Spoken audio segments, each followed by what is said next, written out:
সকালবেলা যদি এরম একটা দুর্দান্ত রেসিপি হয় তাহলে কার না খেতে ভালো লাগে। আজ আমি তোমাদের দেখাবো মটর আলুর ঘুগনি, আর সঙ্গে আছে পুরি।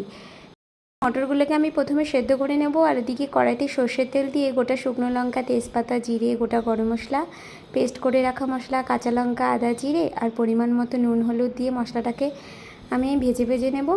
ভাজার পরে আমি এর মধ্যে দিয়ে দেবো একটু ধনের গুঁড়ো আর একটু জিরের গুঁড়ো, দিয়ে দেবো কুচনো টমেটো দেওয়ার পরে আমি মশলাটাকে আবার একটু কষিয়ে নেব।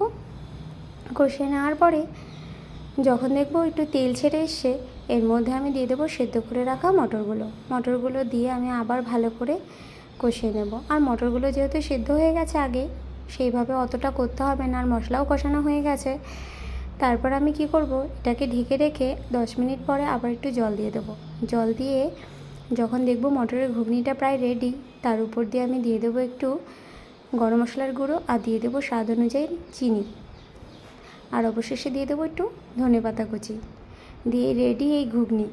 তোমরাও জানাও এই রেসিপিটা কেমন হয়েছে, আর তোমরাও কিন্তু খুব তাড়াতাড়ি এই রেসিপিটা বাড়িতে তৈরি করতে পারো। অবশ্যই কিন্তু ভালো লাগবে। আমার কিন্তু বেশি সময় লাগেনি, তাড়াতাড়ি হয়ে গেছে। তোমরা চাইলে আগের দিনেও ঘুগনির মটরটা সেদ্ধ করে রাখতে পারো। তারপর দেখো এইভাবে লুচি ভেজে নিলাম। লুচি ভেজে লুচির সাথে গরম গরম মটরের ঘুগনি কেমন হয়েছে জানাও।